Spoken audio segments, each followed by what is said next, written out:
Hi, I'm Chris. I'm the founder of Foxley Consulting.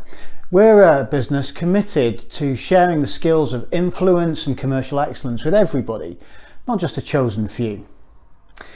The topic of this video is to talk about internal alignment and internal influence. Throughout my career as a sales rep, as a manager, when I was working in marketing, I've always been challenged with the difficulties of internal alignment, and that's echoed with my colleagues and my friends who work across a whole range of industries, who tell me one of their biggest challenges is creating internal alignment with their colleagues. So in this video I'm going to talk very quickly about how to deliver internal alignment and some of the pitfalls with doing so.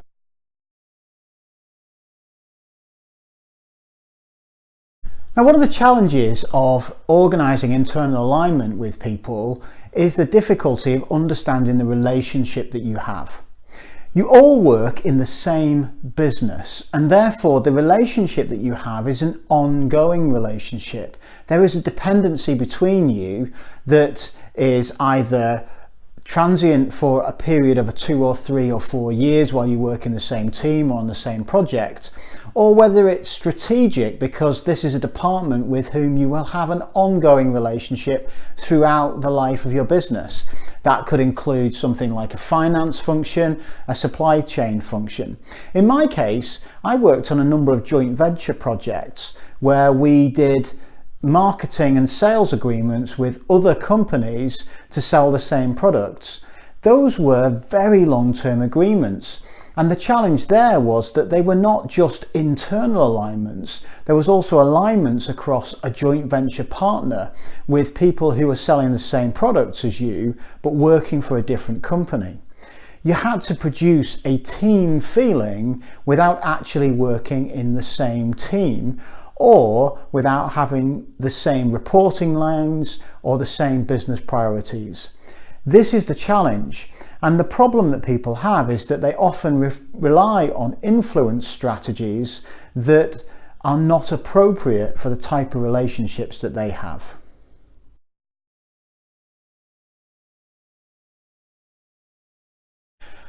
So what do I mean about inappropriate influence strategies? Well, there are 8 different ways that you can influence people's decision making, and how you do so depends upon the type of relationship that you have. If you're in a short-term relationship with no ongoing dependency, then you can use strategies that rely on force. So strategies such as authority is a wonderful example here.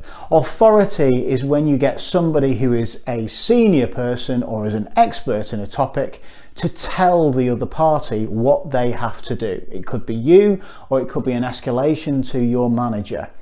This is very frequent within companies because you feel it's a way of getting things done to get somebody senior to tell the other people what to do.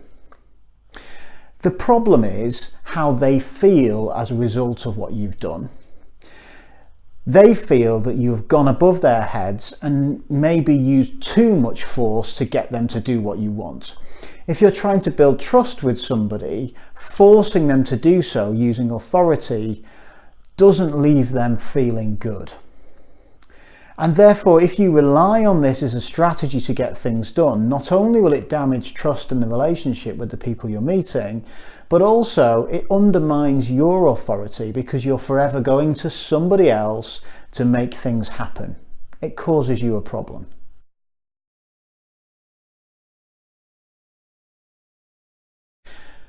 But what is more appropriate then if you can't use force strategies? Well, you need to think a little bit different. Think about the strategies that influence through cooperation. For example, reciprocity. Reciprocity uses the idea that favours beget favours and creates a cycle of people working together and helping each other. If you are in an ongoing relationship with someone, being seen to help them out means that you've created this cycle of favours and can encourage them to want to do the same for you. You can also use something like difference. when you work together with someone, the law of difference says that if they're involved in the decision making, if you engage them in the solution, then they own that solution. They feel more responsible for what it is that they're going to be doing, and they're prepared to encourage others to do the same thing because they also own the decision. And therefore, if you involve other departments and give them some authority over the decision making, it encourages them to roll that process on and out through the organisation. These strategies are much more appropriate when you're building relationships long term.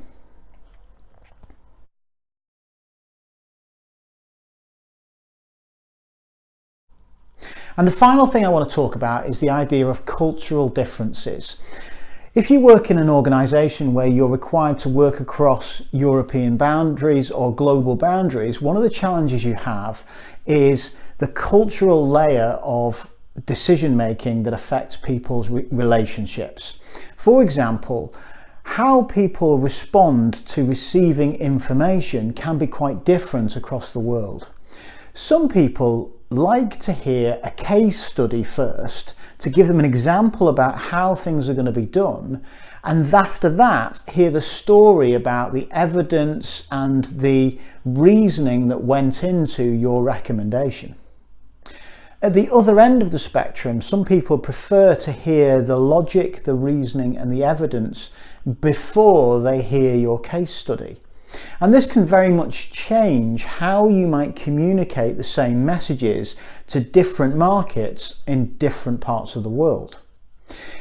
If you rely on creating one presentation to tell your story, then what will happen is that you will make it work for yourselves, and therefore immediately you will cause problems, questions and challenges from cultures who require different formats of that information.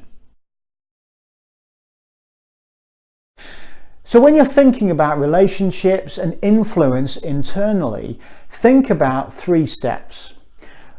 I need to have a relationship with these people in an ongoing basis, and therefore the influence strategies I choose should be more collaborative rather than more forceful.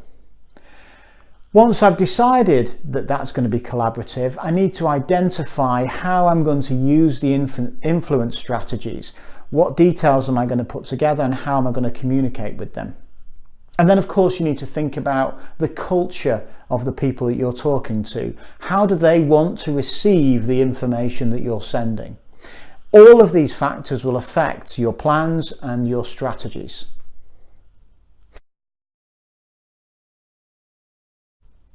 At Foxley Consulting, we would love to help you to build internal influence plans and internal influence strategies.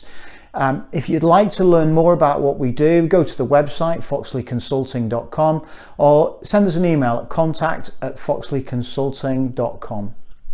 Our mission is to share this influence and this skill with everybody, not just a chosen few.